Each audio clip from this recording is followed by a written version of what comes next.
మీ కామెంట్లు నా సమాధాన కార్యక్రమానికి అన్నదాతలకు ఆత్మీయ స్వాగతం. ముందుగా రామారావు గారు, మొలకల చెరువు 620 రూపాయలు, టాప్ ధర 23 కేజీలు. ఎస్, నేను 650 చెప్పాను. 1 నెల 660 పడ్డ మాత్రం మాత్రం వాస్తవం. ఇక శ్రీను గారు, మహారాష్ట్ర, రాయలసీమ రైన్ తక్కువ, హిమాచల్ ప్రదేశ్, పంజాబ్, ఛత్తీస్గఢ్, ఢిల్లీ, ఉత్తరప్రదేశ్ అయితే ఫుల్ రైన్స్. మేబీ అక్టోబర్లో గిట్టుబాటు ధరలు చిక్కుతాయి. మీరు చెప్పిన ప్రకారం అవన్నీ ఓకే, అది గిట్టుబాటు ధర కాదన్నా, మంచి ధరలు దొరుకుతాయి. ఇక దండు వారణాగ్ గారు, జై బోలో గణేష్ మహారాజ్కి, జై బోలో గణేష్ మహారాజ్కి. గణేష్ ఉత్సవాలను ఆరంభం చేసిందే లోకమాన్య బాలగంగాధర తిలక్ గారు. ప్రజల్లో దేశభక్తిని పెంపొందించాలి. అప్పుడు బహిరంగంగా చేస్తే బ్రిటిష్ వాళ్ళు చాలా కఠినంగా వివరించేవారు. అందుకే ఆయన గణేష్ ఉత్సవాల పేరుతో ప్రజల్లో స్వాతంత్ర కాంక్షను రగిలించాడు. ఇవాళ మనం గణేష్ ఉత్సవాలను దేశవ్యాప్తంగా ఇంత ఘనంగా జరుపుకుంటున్నామంటే అందుకు కారణం లోకమాన్య బాలగంగాధర తిలక్. ఈ సమయంలో ఆ మహానీయుడిని స్మరిస్తూ ఇక మనం మరొకటి పరిశీలిస్తే, అన్నా హంద్రీ నియవ కాల వాటర్ రైతులకు టమోటా పైన ఎఫెక్ట్ పడుతుందా? జైపాల్ గారు, హంద్రీనీవా కాలువ నీళ్ళు నేను కుప్పాన్ని పెడుతున్నాయి, దానివల్ల టమోటా ఎఫెక్టా అంటే ఆ ప్రాంతంలో టమోటాతో పాటు ఇతరతో పాటు కూడా చాలా పండిస్తారన్న ఒక టమోటా పంటనే లేదు కదా.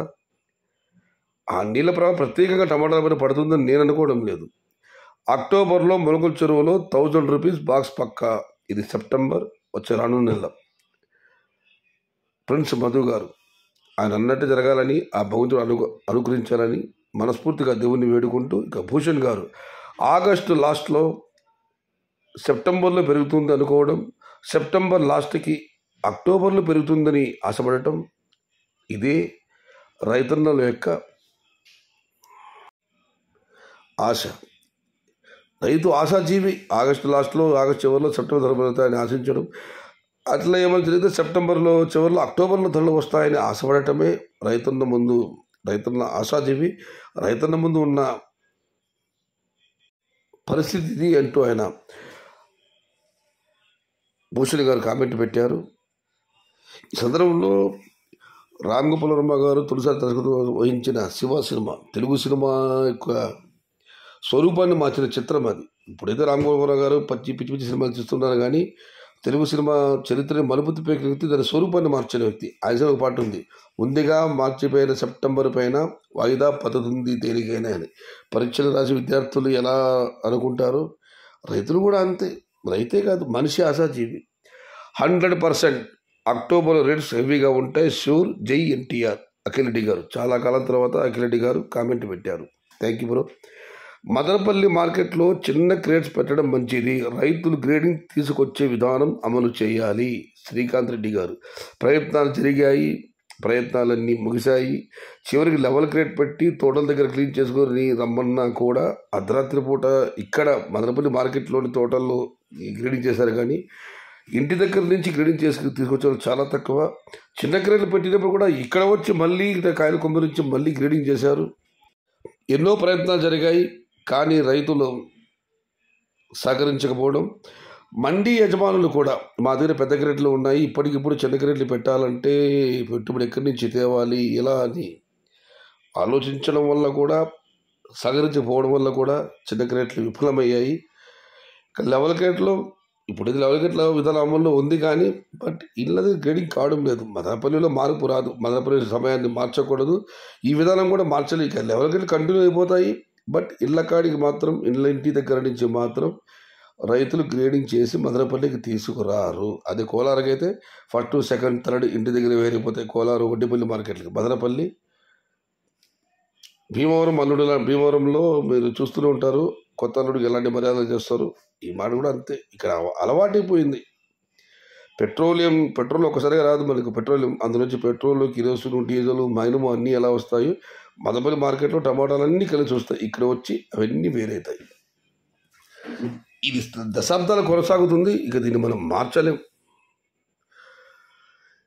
ఇక నాగార్జున బన్నీ బిట్టు గారు, టమోటా రేట్స్ని అంచనా వేయడం ఎప్పుడు ఏం జరుగుతుందో అర్థం కాదు. నార్త్ సైడ్ సరుకు తగ్గితే మనకు రేట్స్ పెరగచ్చు, లేకుంటే కష్టం.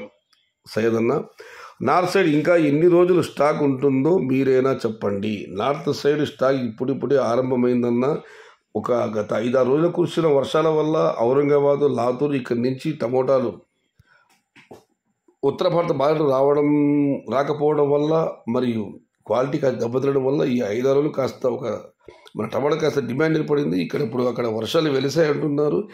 నార్త్ సైడ్ మర్చిపోండి అన్న, ఇప్పుడు జరిగేదంతా చివరి స్టేజ్ ఇది. నార్త్ సైడ్కి అక్కడికి లోకల్ టమాటాలు ఆల్రెడీ ఇప్పటికీ ఆరంభమయ్యాయి, ఇంకా ఆరంభం అవుతాయి. ఏమన్నా భారీ వర్షాలు పడి అక్కడ పంటలు దెబ్బతింటే తప్ప ఉత్తర భారతం పైన మనం ఆశలు వదులుకోవాల్సింది. ఇక మిగిలింది మనకు తమిళనాడు. చూద్దాం ఏం జరుగుతుందో. తమిళనాడులో అయితే మనకైనా వర్షాలు పడ్డాయి, కానీ తమిళనాడు పెద్దగా వర్షాలు లేవు. ఉడుమాలపేటై, హొసూరు, రాయకోటై, తిరుపూరు ఇక్కడ అన్ని టమాటాలు వస్తున్నాయి. అక్కడ పెద్దగా వర్షాలు లేవు, అక్కడే పంటలు దెబ్బతినలేదు. ఒకవేళ తమిళనాడులో వర్షాలు పడ్డా కూడా మన టమాటా డిమాండ్ రావచ్చు. మొత్తం మీద అయితే ఇప్పుడు అంత డిమాండ్ లేదు. కాకపోతే మన ఏరియాలో దిగుమతి తగ్గింది, క్వాలిటీ కాయలు ఎక్కువగా వస్తున్నాయి. ఇవాళైతే అంగళ్ళలో నిన్న మొన్న అన్క్వాలిటీ టమాటాలు ఏమీ రాలేదు, కానీ గత 2 రోజులుగా ధరలు బాగా రావడంతో మళ్ళీ అన్క్వాలిటీ టమాటాలు వచ్చాయి. ఈ ఎస్ఎల్వి మొలగా చంద్రశేఖర్ రెడ్డి గారు ఇచ్చిన సమాచారం మేరకు రేపు దిగుమతి పెరగొచ్చని అని అంటున్నారు. బట్ అవి మంచికాయల లేదా గుజరీ, ఇవాళ గుజరీకాయలు వచ్చాయి ఎస్ఎల్వి మండికి. రేపు రానున్న మంచివా గుజరీ అనేది చూడాలి, వెయిట్ అండ్ సీ. మళ్ళీ రేపు అన్నదాతలకు అన్క్వాలిటీ టమాటాలు, కడాకాయలు, గజ్జి, ఊసి విపరీతమైన టమాటాలు మాత్రం ధరలు వెళ్ళవు. అన్నదాతలు గమనించండి. జనార్దన్ గారు అన్ని మార్కెట్లలో ఎంపీఎల్ బెస్ట్. ఈ 4 పాజిటివ్ కామెంట్ వచ్చింది నా తల్లి మార్కెట్కి, అందుకే మీకు హార్ట్ సింబల్ వేశాను. ఇది ఈరోజు మీ కామెంట్లు, నా సమాధానం కార్యక్రమం. మళ్ళీ చెబుతున్నాను, ఉత్తర భారతం పైన ఆశలు ఇంకా మనం పెద్దగా పెట్టుకోవాల్సింది లేదు. అక్కడ లోకల్ టమాటాలు ఆరంభమయ్యాయి. గత 4-5 రోజులు కురిసిన వర్షాల వల్ల కాస్త టమాటా రావడం తగ్గింది. ఇక అక్కడ సీజన్ స్టార్ట్ ఉంది. ఇప్పుడిప్పుడే అక్కడ కాయలు లోకల్గా పెరుగుతూ పెడతాయి. కాబట్టి మనకు మిగిలిందల్లా దక్షిణ భారతమే.